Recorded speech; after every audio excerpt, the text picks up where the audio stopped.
Hello, everyone, and welcome to the Esri Federal Technical Webinar Series.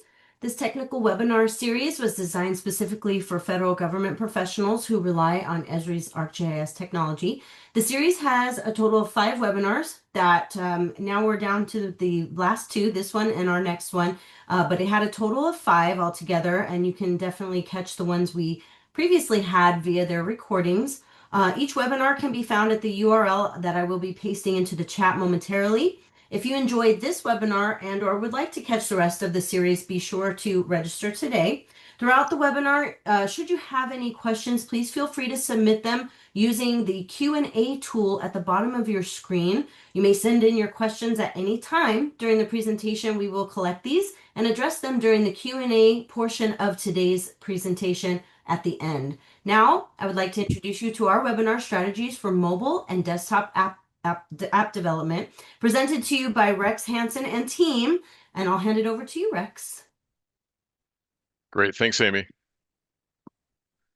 So yeah, let's get this thing kickstarted. We're going to talk a bit about, as Amy said, talk about strategies for mobile and desktop application development. My name is Rex Hansen. I'm product manager for native and game engine Maps SDKs. I'll be joined by colleagues on my team. On the team here, Nick Furness, product manager for our native Maps SDKs, Max Ozenberger, solution engineer, national government with special expertise in game engines, and Vedant Bajaj, product manager for our Pro SDK. And so the 4 of us are going to take you on a tour through the strategies for mobile and desktop application development. Just a brief agenda here, just to kind of set the stage for what we're going to be talking about today. We'll have a brief introduction. It'll talk a bit about these strategies from the top down. We'll review the technology options, working through our Maps SDKs and our Pro SDK. And then we'll dive into a brief Q&A at the end here. So let's get started. We'll go ahead and take a dive in. So the first question here that we want to ask when we're dealing with strategies of mobile application development and desktop application development is, what devices are we building for? Like, what's your deliverable? So in the world of computer hardware, we see a wide range of devices. And while the session title mentions mobile and desktop, it's really better to think of really a spectrum of devices. So think about full-size training systems, with multiple or wraparound displays, through desktops and mobile devices to specialized headsets delivering VR and AR or mixed reality experiences. So for each environment, there may be several viable technology options. So it's obviously important to evaluate them through the lens of your specific solution needs. Every situation is a little different. Your users are going to have their own requirements. Your development team will have its own constraints and its own preferences. And the deployment environment will often introduce some additional considerations, maybe even complexities. There's rarely one perfect solution that satisfies every situation or every requirement. So as you weigh some of these factors, it'll be important to consider that you might be learning something new. You may find that the best fit is a device type or a platform that you've not worked with before. So something to keep an open mind on. Next, let's talk a little bit about developer skills. So one of the most important factors in choosing a technology is the development skills that you or your team already have.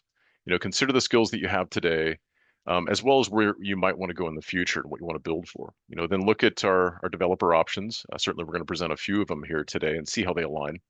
Ideally, there's a strong match. Of course, our goal is to meet you where you are, where your development team is, and align with whatever languages or tools or skills that your team already uses. You may also need to consider training or retraining. So training comes with some real costs. Including the cost of training itself, but also time away from existing projects, and the time required to bring the rest of your team up to speed. But of course, when you can make it work, investing in training is almost always worthwhile over the long term, especially as new technologies come into play and modernize over time. And as we invest in this as well, we're always looking for ways to help our teams grow, adapt, and continue evolving their skills. Of course, you might also need to hire new talent. Right. So what does the job market look like? What skills are in greater supply? So again, there's not really a one size fits all answer, right? A few customer examples can illustrate that. For example, one customer is adopting the ArcGIS Maps SDKs for Swift and Kotlin because in the region where their team is based, now .NET developers are kind of difficult to find. In contrast, another customer that we're working with is moving from the ArcGIS Maps SDK for Qt to the ArcGIS Maps SDK for .NET for their next major release because the tooling actually fit the requirements that they needed going forward. Now let's take a look at development considerations, right? We're going to start here with development considerations and really think about the end user. Like, what should you consider with respect to development? It really does start with your user. What do your users need today? What are they going to need tomorrow? Perhaps they want a desktop solution today because that's what they're used to, but they may realize that they actually need a mobile solution in the future, right? So if you're extending an existing application, perhaps that makes your decision easy. So you just want to be able to modify an existing app that your users are used to. You may need to consider how that application is modernized in the future. But be careful not to get trapped on a particular platform or form factor just because it's the easier or the short-term solution. What I want to do here is just take a brief look at some of the user-based or use cases, user applications. Take a brief look and go over a couple of examples of mobile and desktop apps that are common and useful in the federal or national government space. Really just to help clarify or maybe even differentiate between some of those use cases. So first, most national government mobile mapping apps are built around field operations.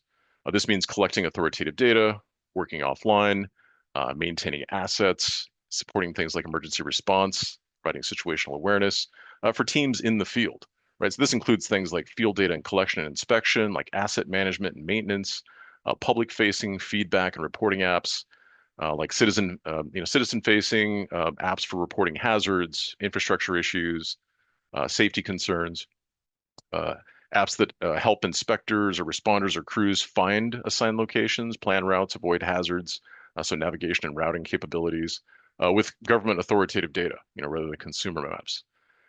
Situational awareness is, of course, important in providing a common operating picture. So apps that provide these live or near real-time operational information, things like incidents, vehicles, weather, hazards, restricted areas.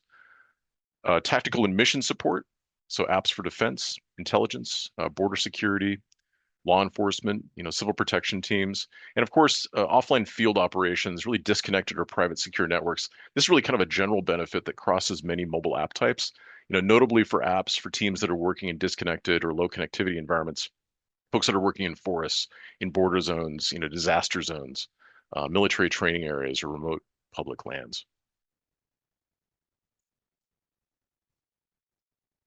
Okay, so compared with mobile apps, desktop apps are usually less about, quick field capture and more about power user workflows, complex data, deeper analysis, maybe high precision editing, integration with enterprise or classified systems. Professional focused GIS apps for spatial analysis include things like hydrology, flood, wildfire modeling, geologic hazards. Operational command centers and mission planning for defense and intelligence, secure mapping, evacuation plans, response strategies. Apps in transportation and logistics planning. These are designed for things like managing national road networks, aviation, maritime, rail, border crossings, supply chains. And in a series of under the management category here, we have things like management of assets and infrastructure, desktop apps for managing roads, rail, airports, ports, management of environment and natural resources like parcels, land records, and land administration and cadastral apps for things like managing, property boundaries, valuation, land ownership. And now simulation is another one of those experiences that is often infused into a variety of these apps, really to go beyond what has happened historically or what is happening in real time to really what could happen, right? Using predictive modeling and options for preparing and training for geospatial changes over time. So just a brief look there at some of the mobile and desktop applications in the national and federal government space. I just want to continue the development considerations conversation beyond just the end user and really look at things like cross-platform support, right, which might be a consideration. So some organizations, some agencies might need to consider multiple devices. Maybe your app will be used only on iPads, or maybe you're going to be working with, let's say, iPhones and Android phones in the field. Also, how is your application going to be distributed in an enterprise or an organization? versus a public application, right? Are you going to use a secure software distribution management system, or is it going to be appropriate to distribute through a public app store? Or it depends on your audience and how that needs to be delivered. Do you have the software and the team to manage this, or are there other requirements to distribute? Is something like accessibility compliance an issue or a concern? You need to be able to figure out in addition and determine what those additional development considerations are. And the last part here is licensing. Will licensing be a factor in the cost to build and deploy or distribute your application, right? So for example, does your development environment require a license? If you're working with, let's say, for example, Qt Creator or Visual Studio for .NET, do you need a license to deploy? Do you have to pay for pro licenses to be able to work with it? Can you leverage named users, ArcGIS named users in some way? All this needs to be factored into the process and be considered. So I want to spend just a brief moment in time talking about cross-platform development in particular. Now we're talking about mobile and desktop experiences here. And so there's a number of languages that we support that support cross-platform development. So what does it mean? So using one development environment or technology to target multiple platforms or devices. So in general, cross-platform development is designed to be more efficient. So you're implementing shared logic to run on multiple platforms, resulting in less overall development cost. So when it comes to cross-platform development, you think of your options really as a spectrum. So at one end of the spectrum, you have platform-specific APIs, something like Swift for Apple devices. You may build separate apps, but the patterns across our native SDKs are generally consistent, which does reduce the learning curve and really helps teams share that knowledge. That's great, but on the other end are cross-platform APIs. This lets you build really one application that can run across multiple device types, like iPhones and Android phones. The trade-off is that cross-platform development can introduce gaps, right? So a cross-platform API may not expose every native capability. A feature may exist on one platform, but not another. While it's consistent within our native SDKs, for example, or game engine SDKs, it may be different in the developer environment that you're choosing, for example. Also a situation there too, where the framework itself may take some time to catch up with new platform functionality, so that you have true, complete cross-platform support. So these gaps have become smaller as cross-platform tools have improved. Of course, the goal is to keep most of your code and logic in the reusable cross-platform layer, but you may still need platform-specific code for things like native UI behavior, specialized sensors, peripherals, or platform-specific capabilities. All right, so let's take a look at a couple of the options. ArcGIS development options for building applications. So now we know some of the questions we need to ask. We see what the development options are that we'll be talking about today, and let's take a look at how people are developing with ArcGIS, and we can see some patterns. So the first pattern here is automate. Some developers want to be able to simply automate processes. Python is a great and common language for this. So I want to extend functionality of our ArcGIS Core products. This includes things like ArcGIS Pro and ArcGIS Enterprise. And then some developers want to create focused apps with SDKs or app builders. Now in this session, we're going to review the products that are highlighted here, specifically our ArcGIS Maps SDKs for native apps, our native Maps SDKs, ArcGIS Maps SDKs for game engines, or our game engine Maps SDKs, or the ArcGIS Pro SDK, or our Pro SDK. With that in mind, I'm going to hand it off to Nick Furness, who's going to take us on a tour of the ArcGIS Maps SDKs for native apps. Nick, you want to take it? Yeah, thanks, Rex. Yeah, so let's start with the ArcGIS Maps SDKs for native apps, or just native Maps SDKs, which are dedicated to building native desktop and mobile apps. We use the term native apps to differentiate from web apps that run in a browser, or from hybrid apps that might look native at first, but are really still web apps under the hood. Native apps are installed on device via app stores or delivered via installer or device management technologies. They're compiled using a platform's core programming languages and APIs.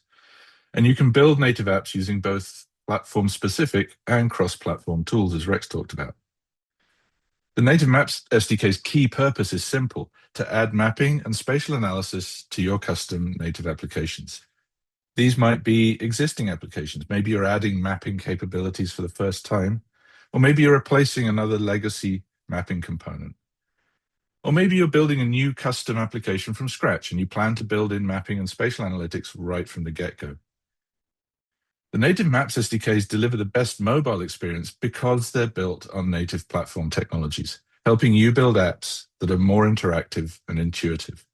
They can take direct advantage of GPUs and on-device resources to deliver great performance. And native apps can use device APIs to access sensors and other device hardware, as well as external peripherals, perhaps via other third-party APIs. Our SDKs let you build apps that target a wide range of desktop and mobile operating systems, and we'll see what that looks like in a bit. But probably the biggest differentiator in practice is the support for offline workflows using a wide variety of vector and raster data formats stored locally. The SDKs let you use web maps and web services while offline by integrating with capabilities built into the ArcGIS system for delivering offline maps and data to device storage, and later synchronizing offline edits back to the source data. You'll hear us refer to these WebGIS offline workflows as on-demand and ahead-of-time or pre-planned workflows. But the SDKs can also use packages generated with tools like ArcGIS Pro and side-loaded to a device, letting you design and build apps that handle patchy networks, or they might never even see a network.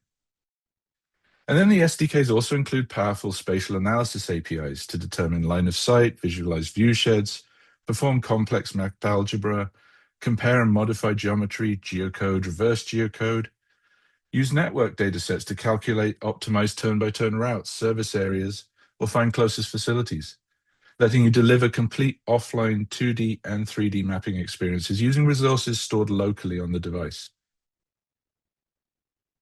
Now, last but not least, the SDKs integrate seamlessly with the ArcGIS system's ready-to-use data and services, its authentication and sharing models, and its powerful tools for securely creating, managing, styling, and hosting geographic data and maps. In other words, the native Maps SDKs are designed to work with all parts of the ArcGIS system, from ArcGIS Pro to ArcGIS Enterprise, ArcGIS Online, and ArcGIS Location Platform. But it's not only about what you can build, but also how you can build it. Let's take a look at how the native SDKs are architected so that you can use the programming language and environment of your choice to build your apps. One of our guiding principles with the ArcGIS Maps SDKs is to meet developers where they are. And so the 5 SDKs let you choose the development technology that works best for you.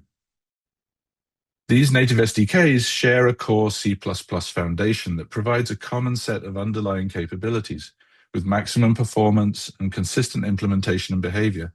Whichever SDK you choose, you get the same ArcGIS capabilities. Each of the 5 SDKs ensures that the C++ core's capabilities are delivered to you in a way that feels 100% natural for your development environment. Whether it's programming patterns, package managers, the integrated documentation, the debugging tools, and more. And then this common core is compiled and optimized to maximize performance on each individual target platform, Android, iOS, Linux, macOS, and Windows, using the appropriate rendering technology and supporting a range of hardware architectures. And the end result is that you pick the SDK you need based on your user or environment requirements and your development skill set. Each of the SDKs targets specific development languages and environments. And here we can see how they map out. So with the .NET SDK, you'll probably be using C# with Visual Studio, or if you're working on a Mac, you can use Visual Studio Code with .NET MAUI. The Flutter SDK, you'll be working with the Dart language in Visual Studio Code, or potentially Android Studio. If you want to be developing for iOS and Android, you'll want to use Visual Studio Code. The Kotlin SDK works with Android Studio or IntelliJ. The Qt SDK delivers a C++ API for use in Qt Creator, and then the Swift SDK is a fully native Swift UI and Swift set of components for use within Xcode. And here we see which platforms you can target with each SDK.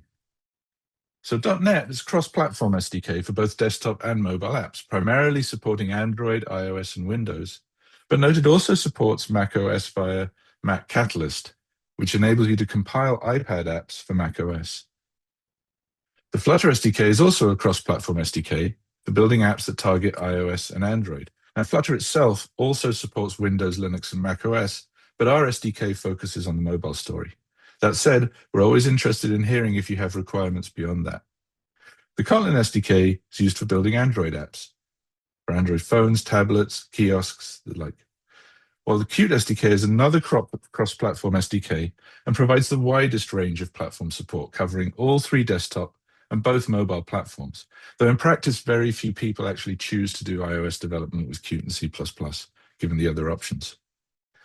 And lastly, Swift is an SDK for building mobile apps for iOS and iPadOS, but note it also supports macOS via Mac Catalyst, and it's the only native SDK to provide support for visionOS, albeit only in window mode.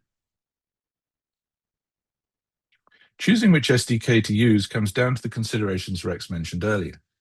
Even if you're integrating with an existing application, often the platform or framework, if you're integrating with an existing application, often the platform or framework will dictate the architecture that you're going to have to use. But there are also other approaches you could take here. For example, you could implement the mapping component as an out-of-process part, running in a separate process. And you could use this approach either for long-term architectural flexibility or simply as an interim strategy until you can integrate more deeply. But if you're building from scratch, you may have more things to consider. What operating system or platform do your users need the application to run on? Are they using fixed hardware provided by you or your organization, or is there a BYOD policy, a bring your own device policy, potentially even covering external contractors? And do you already have developers in-house? Rex talked about this a little bit too. If you've got them, are they specializing in existing technology like .NET, C#, or C++? Or do you have the option to train them up in something new, for example, Flutter and Dart?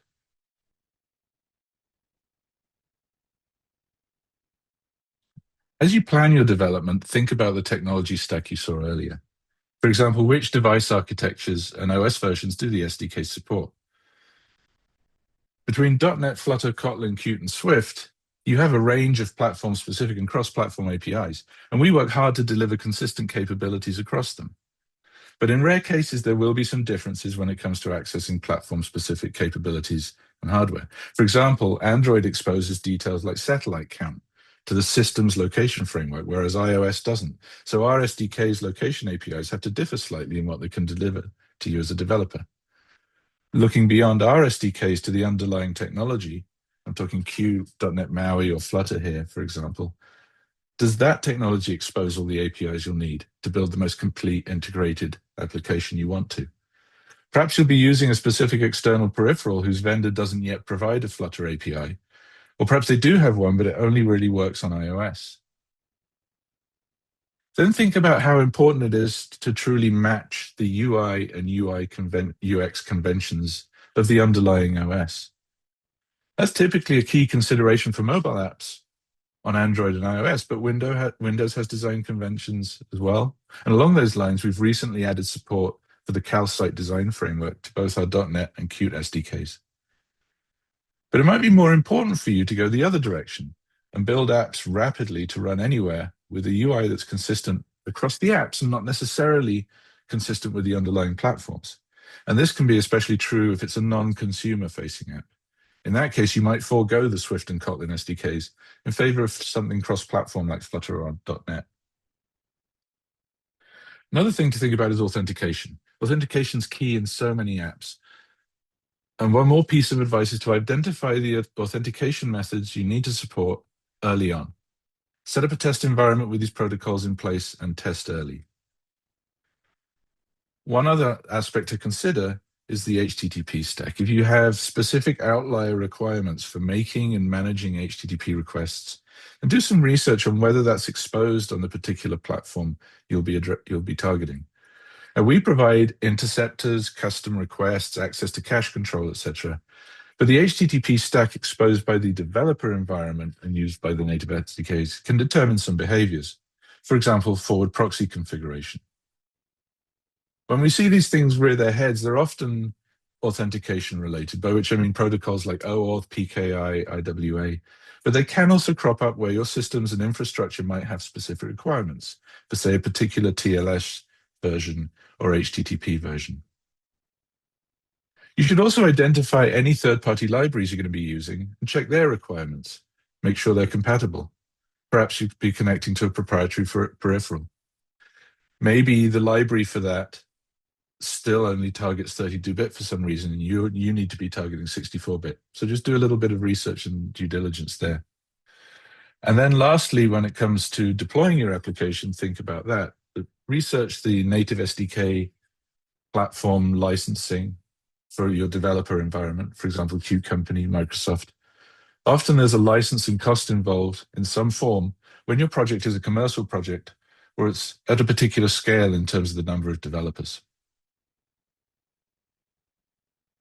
So let's wrap up the native part by looking at the pros and cons, starting with the pros. Native SDKs enable you to build beautiful desktop and mobile apps. They make full use of the capabilities of your desktop and mobile devices, both online and offline.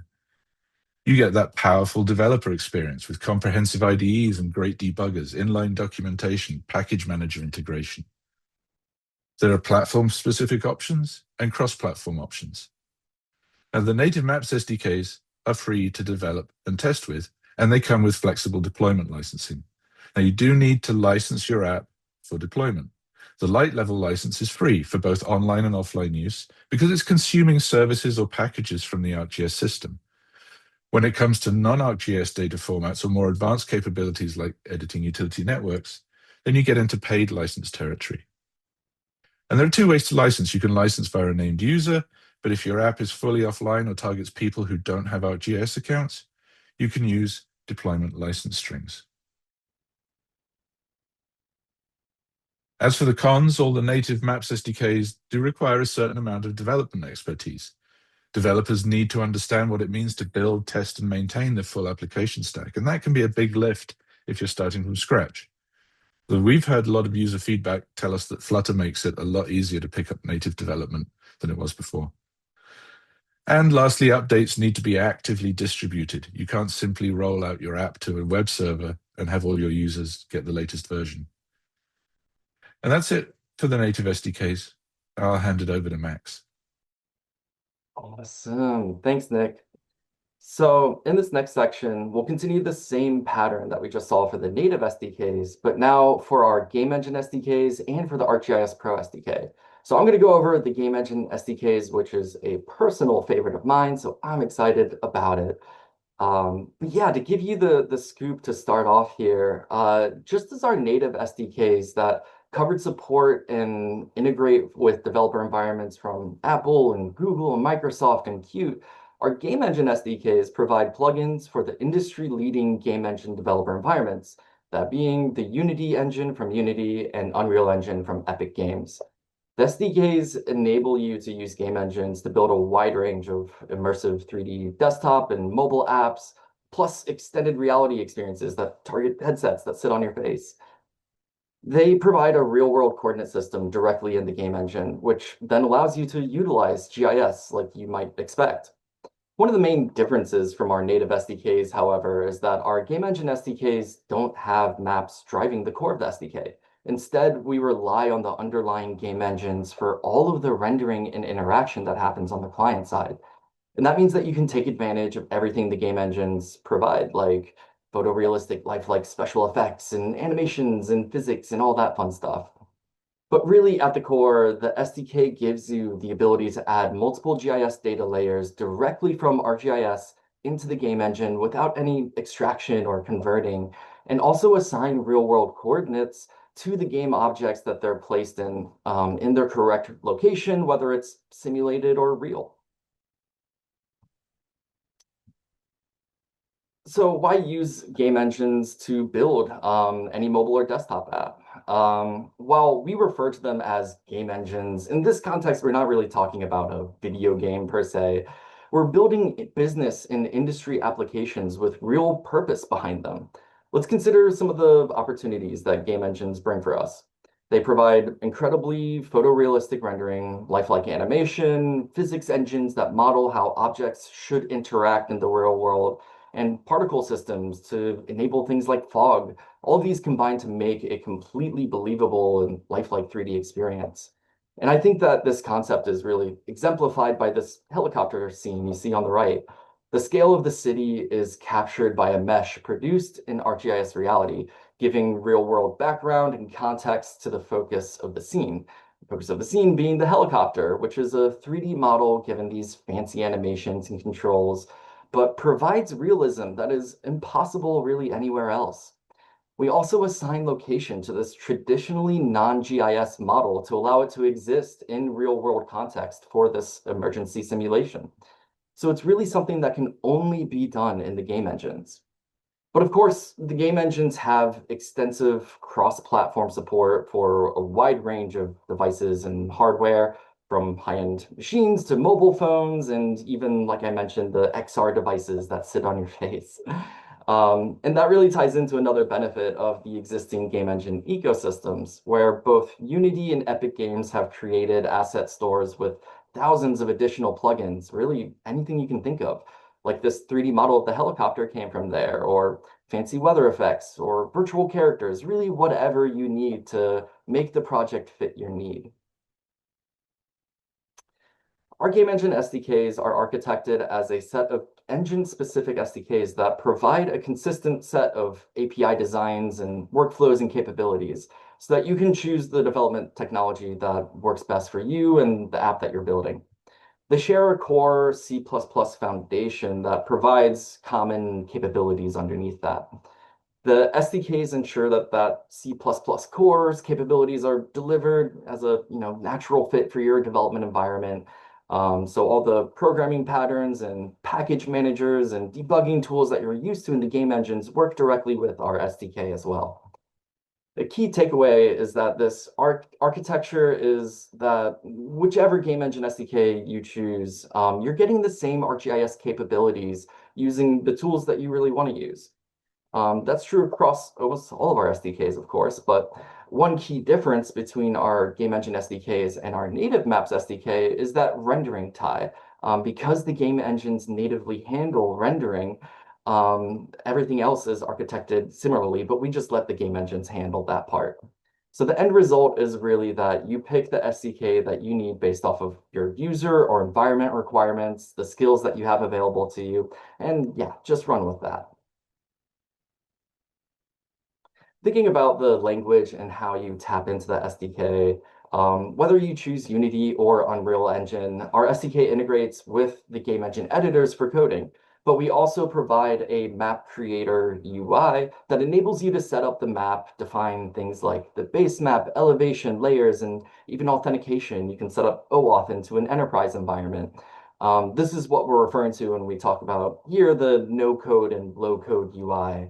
But of course, the SDK also integrates with the built-in property editors in the game engines. So even if you're not using that map creator interface, you can still get access to all the same properties. Beyond that, where you'll see some differences, Unity supports development with C#, while Unreal Engine supports a visual scripting environment called Blueprints and also development with C++. These details might determine your choice of one engine over another based off of, if you're familiar in one of those coding languages or not, or if, you're planning an integration into something that might already exist. So you've heard me say this a few times already, but this is an easy way to see all of the desktop and mobile platforms that we support with the game engine SDKs. You can see that across the board, we support those mobile and desktop environments, but a key differentiator is that Unity has some level of support for that Vision Pro, which is Apple's headset. However, we do want to note that both Unity and Unreal support deployment as web applications that you would just hit on a URL, but we do not support that pattern yet. We're actively researching it, and it's a frequent question we get for sure, but we typically just point people to the JavaScript SDK if you're building some kind of 3D web app. So if this is something that you think would be important to you, definitely reach out to us, talk to us on Azure community. We'd love to hear from you. So just some considerations for you all here. The Game Engine SDK is coming up on 4 years old, but that is still a baby in the ArcGIS developer world. Our native SDKs and our JavaScript SDK, those have been evolving and being worked on for at least 3 times as long. So what that means is that not all ArcGIS capabilities and layer types are currently supported. It's a bit lengthy to go through all of what is and isn't, but you can find it documented on our developer website. And as fast as we can add support for these various 3D layers and capabilities that are already available in ArcGIS's system, there's always more coming down the pipeline, but we're working on ways to integrate Gaussian Splat and the Apple Vision Pro and AI coding tools. All of that stuff is on the roadmap. Having said that, we have seen significant new functionality with each release since 2022, and each has added a combination of new GIS features and new game engine integration. So definitely keep an eye on our blogs to see what's there, if it matches something that you need to do. And finally, one thing to consider when starting up a game engine-based project is just how powerful your machine is. I mean, we're talking game engines here, so we're expecting that the machine running it is going to be a gaming rig, powerful enough to run video games. And so hopefully your graphics card, if you're working on this, is from that 2022 point or newer. But yeah, it's definitely not going to work on any old GFE laptop, so just keep that in mind. So finally here, I do want to cover some pros and cons as well. Pros being that, like we talked about, you get access to the best visualization options available across the entire market, right? You can build these incredibly unique experiences that are just not possible with any other technology. The game engines also give us great cross-platform support across many different devices and target platforms, and it has a full range of XR devices and experiences that we can build a game engine project to. It also gives us low-level access to data, which means that we can really, determine how those minuscule things work in the game engine, like a rain splatter on the roof. And that also plays into integrating realistic physics and simulation systems. And then finally, of course, there's a gigantic ecosystem of game engine developers with tons of documentation and information out there. So that's a great part of it as well.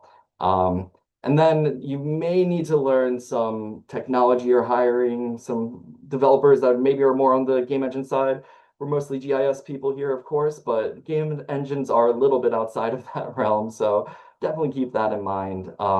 You may also need to purchase new hardware if you're working on a fairly weak, non-GPU intensive laptop, then yeah, you need to make sure that graphics card is really up to the task of running the game engines. And then also, like we talked about, the ArcGIS capabilities and layer types are, rolling out, but they may not all be there yet. So definitely something else to consider here. But I still think that the game engines are a fantastic tool for any kind of modeling and simulation or realistic visualization that you want to create. And they're just super fun to play with. So I definitely encourage you to, if this is something that caught your interest, to definitely check it out. But for now, I will pass it over to Vedant.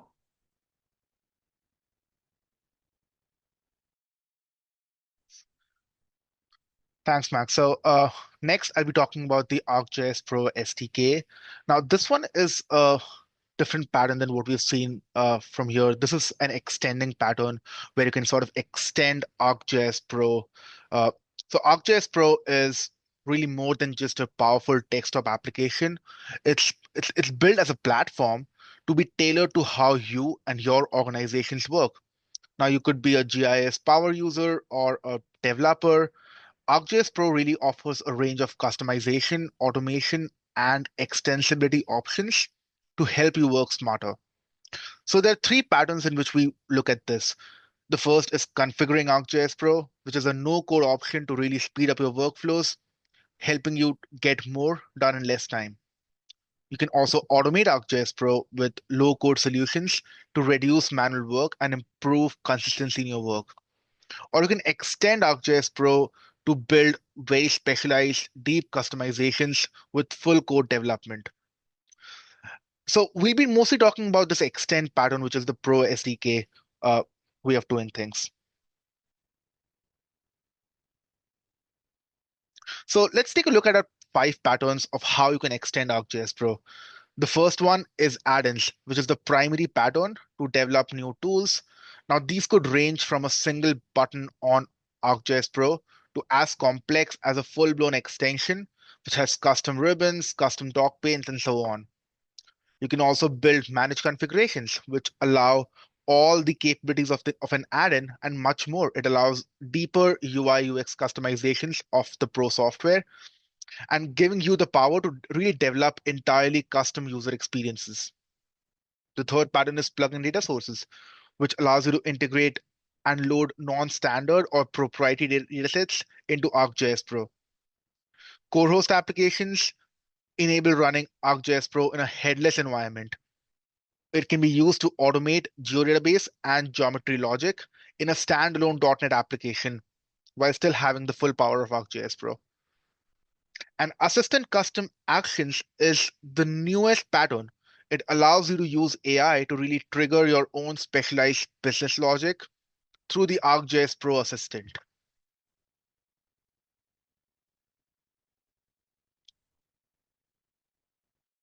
So what, sorry.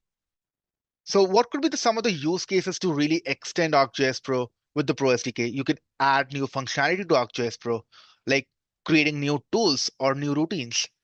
You can create custom controls, panes, and settings within ArcGIS Pro. You can also help you and your users really streamline their workflows by focusing on essential operations or changing the UI UX of the application, helping them reduce clicks or automate repetitive tasks and operations. You can also really make ArcGIS Pro your own for your organization by controlling the startup user interface or by having custom branding, for example. So let's look at the first pattern, which is add-ins. Now, add-ins is the most common development pattern used by developers to extend ArcGIS Pro to write new tools or workflows. You can perform some UI customization, and it's really easy to distribute these add-ins via an add-in X file, which you can just share with them and they can install on their machines without any admin privileges.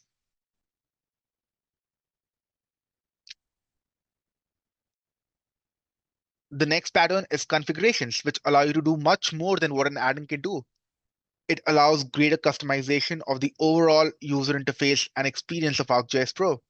For example, in my image here, you can change the default start page to have your own custom start page. Maybe open projects which your users use more often at the start. And configuration is really invoked as soon as ArcGIS Pro starts. So you have full control starting from the splash screen to all the way how the application really looks and behaves. Now, we at Esri internally also use configurations to really create additional products on top of ArcGIS Pro. So if you used drone to map or mission, they really use ArcGIS Pro as an underlying base.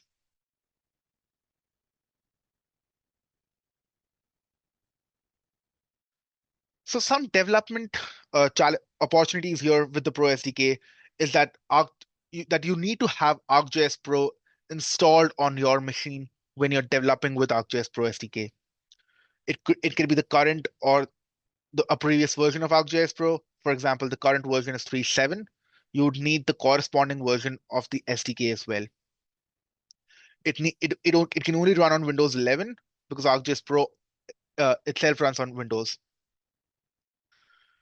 To develop, you would need Visual Studio 2026. As we moved to Visual Studio in 2026, with the latest release of ArcGIS Pro, and the Pro SDK is really built on top of the .NET 10. So you need to install .NET 10 as well. Pro SDK development typically happens on C#, although you can also do we do support other patterns as well, but C# is the primary pattern.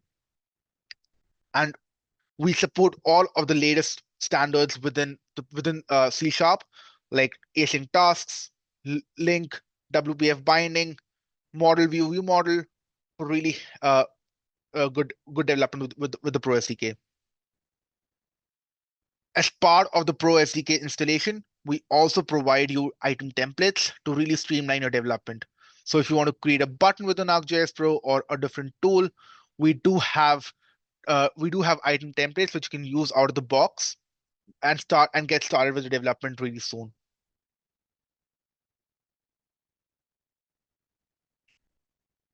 Some considerations again here is that the Pro SDK is really dependent on ArcGIS Pro.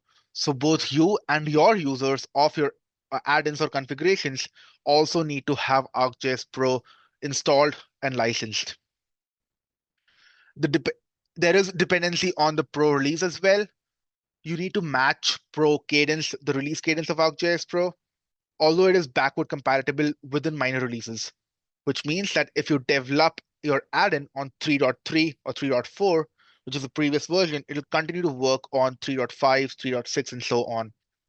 So you can really develop on the least version that your users are using, and then any version released beyond that will continue to have the same functionality. Although I would say that if you're considering automating workflows, you should also consider automation using Python within ArcGIS Pro.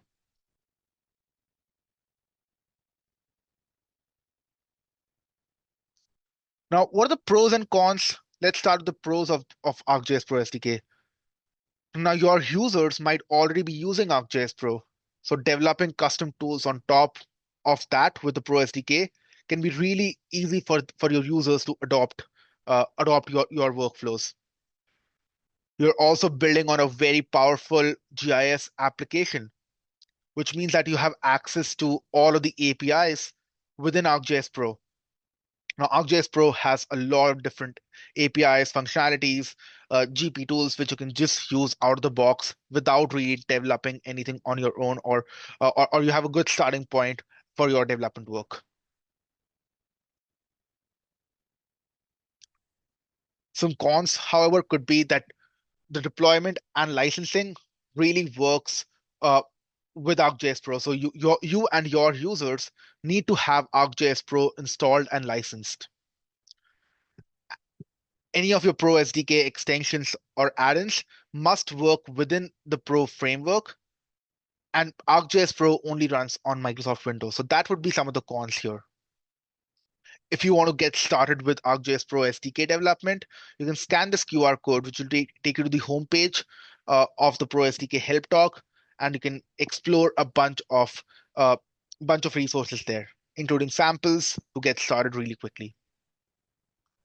So with that, I'd like to pass it back to Rex to conclude this webinar for us. Great. Thanks, Vedant. All right, let's dive into a quick review and we'll recap what we've seen thus far. So, you know, you have a wide range of technology options for building mobile and desktop applications. So we introduced the ArcGIS Maps SDKs for native apps, the ArcGIS Maps SDKs for game engines, and the ArcGIS Pro SDK. So each option, of course, comes with different strengths, trade-offs, considerations.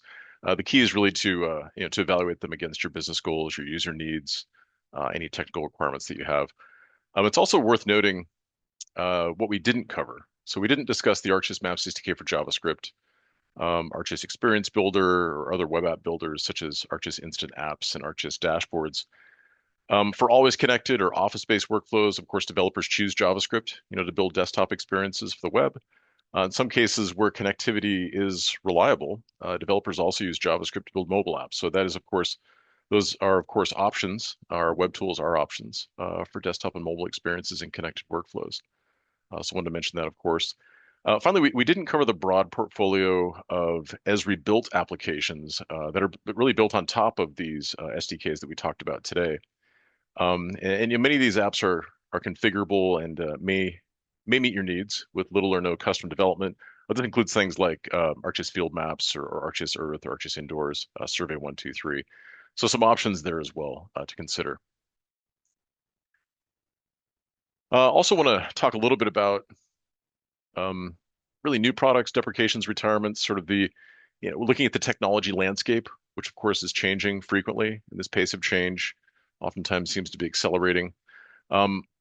This generally means that we need to make deliberate choices about where we continue to invest, evolve, and maintain existing products, and where it makes sense to shift direction with new technologies, introduce new product offerings. So in 2024, direct response to feedback from the developer community and requests from the developer community, we introduced a new native SDK, the ArcGIS Maps SDK for Flutter, and it's really taken off, which is fantastic, specifically targeting cross-platform development for iOS and Android devices. At the same time, we made a few decisions to deprecate or retire some existing products or components. One of those was the ArcGIS Maps SDK for Java, which was deprecated in 2024. It's scheduled to retire in November of 2028. And that was primarily because we didn't see a lot of use cases that required Java for client application development. Of course, working with Java on the server is very popular, very extensive capabilities there, and we continue to support that. But the ArcGIS Maps SDK for Java has been deprecated. And then about a year ago, we announced the deprecation of the ArcGIS Maps SDK for local server. This is a component that's used with the Java SDK as well as the native SDKs for .NET and Qt. Its last release was 200.8, and then it retires in 2030. It was designed to provide on desktop platforms a mechanism for really engine developers, ArcGIS engine developers, to transition to our runtime or our native SDKs going forward, and ease of use. And so it provided things like working with feature services in file geodatabases and enterprise geodatabases, as well as access to geoprocessing tools. But we're in the process of transitioning many of those capabilities to our native SDKs right now. And so with that in place, with that work in place, local server retire in 2030. Now I want to talk a little bit about a couple of other products that have retired. And so the first one there is App Studio. So the App Studio product was retired in February of 2025, so just over a year ago. It was a native application builder. It was founded on Qt. We didn't see a lot of opportunities in that space at this stage, and so we deprecated and retired that product. So there's no native app builder today. And then last, but certainly not least, is the retirement of ArcGIS Engine. I mentioned this before in the context of local server, but Engine retired this year, March of 2026. Now we've had thousands of developers use Engine to build desktop apps for Windows and Linux, probably over the last 20 years or so. Now it's time to migrate to modern tech, right? So this natural transition to native Maps SDKs is common.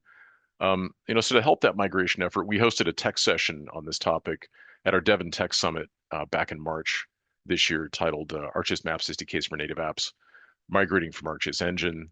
There's a short link there. Feel free to use that to access the video and peruse the tech session videos site to find it as well. So great option there to sit through and take a look at some of the technical options that are available to migrate to native SDKs for a nice familiar experience for engine developers. Now I want to finish with a resources slide here. Now, we just provided a brief look at a number of these different technologies or groups of SDKs. What I want to provide here is just a place to get started. And so if you go to our developers.arcgis.com site, here I've got a brief video here that shows when you get to the site, there's a host of Maps SDKs and our Pro SDK available where you can click to get started. And of course, this includes our Maps SDKs for native apps, our Maps SDKs for game engines, and the Pro SDK, and the different languages that are supported here. The important part here is that this is a great way for an individual to get started, understand what you can accomplish. There, of course, is guide doc, API reference. There are a set of samples. There are tutorials. There's also, in some cases, situations where we can provide best practices. We'll provide best practices on developing with the technology, and there'll be a specific guide doc section on that. There's also, what's also interesting here is that our doc is quite extensive. And so not just on the developer side, but working with our GitHub repos that provide access to our sample code as well as our toolkits. All of this feeds into, and this was mentioned earlier in the Q&A, which we'll get to in a moment, feeds into AI capabilities. So working with your favorite AI assistants, AI engines to get started, to upgrade or modernize your application, to be able to accelerate your development. And I think that's a key piece of certainly the developer ecosystem today, as we see the extensive maturity and capabilities of a lot of these AI tools, and being able to use your favorite prompt, whether it's Codex or Claude Code, working with Copilot or using Gemini. There's a lot of different options out there to be able to take advantage of that. And the source thus far has been our guide, our developer resources. Our developer doc has fed those systems, and we'll continue to see that enhanced as we move forward, with an AI experience on the developer side itself, but an MCP server that basically provides and feeds a lot of these AI agents and engines to be able to accelerate your development across the board, regardless of which technology that you saw today or any of our developer tools. So we're excited to see that come to fruition as the year goes on this year. And of course, we'll see some additional demonstrations and tutorials around that going forward. So we're excited to have those roll out later. With that in mind, feel free to navigate to our developers.arcgis.com site to find the technology of your choice and get started. With that, I'd like to open it up for questions. If there's anything that we can answer going forward, and I'll take a brief look at what we have in the Q&A section. It looks like we did have a question on AI. I provided a brief answer there, and we're looking forward to seeing that continue to mature this year as we go forward. It looks like I'll look at. There's a question here from Walter Broll. Does Esri provide official documentation on development best practices, such as guidance on unit testing, version control, or other higher level architectural and workflow topics beyond basic code samples and API references? Depends on the technology, depends on the product. Our native SDKs do have best practices sections. Some are more mature than others. We continue to try and enhance that going forward. That's a work in progress. I would say something there that we could probably look at providing more details on is just the testing capabilities that are available, and maybe even providing some code samples there too. We do also provide code assistance if you're at any of our Esri's events. We have a great team there that's available to provide guidance on development frameworks and architectures. So if you're able to attend an Esri event at some point in the future, there's some great opportunities there to talk with some of our professional services folks about building out your application solutions and looking at architectural design discussions and all that. So of course, we're always open to hearing more from you on what specific details you might need that we can enhance going forward. So feel free to reach out and let us know. Amy, I believe the best way to do that for this specific session is to respond to the email invite. Is that correct? Yeah, if you have any follow-up questions, you're always welcome to respond to the email invite that was sent to you. And we're more than happy to address the questions through there. You're also welcome to post any of the questions you might have in the Esri community forum there at any time. Our staff members are checking frequently and can address your questions there as well. Great, awesome. Thanks, Amy. Great, good deal. All right. There's a few other questions that were in the chat, but I think we've answered a couple of those. I did mention a few too, and we've got a few follow-ups there as well. I want to thank you guys for asking the questions, and hopefully that was insightful. I want to thank you for the time you've spent here with us today. Hopefully this was useful. Amy, I'm going to hand it back to you so you can close this out. So. Thanks, Rex and team, and thank you everyone for attending today's webinar, Strategies for Mobile and Desktop App Development. If you have any questions like Rex and I were talking about, you're always welcome to respond to the email or post them in Esri community user forums for developers, as there may be others who share your same question. So on behalf of Esri and our presenters, thank you for joining us today, and have a great rest of your day. Thank you. Bye-bye.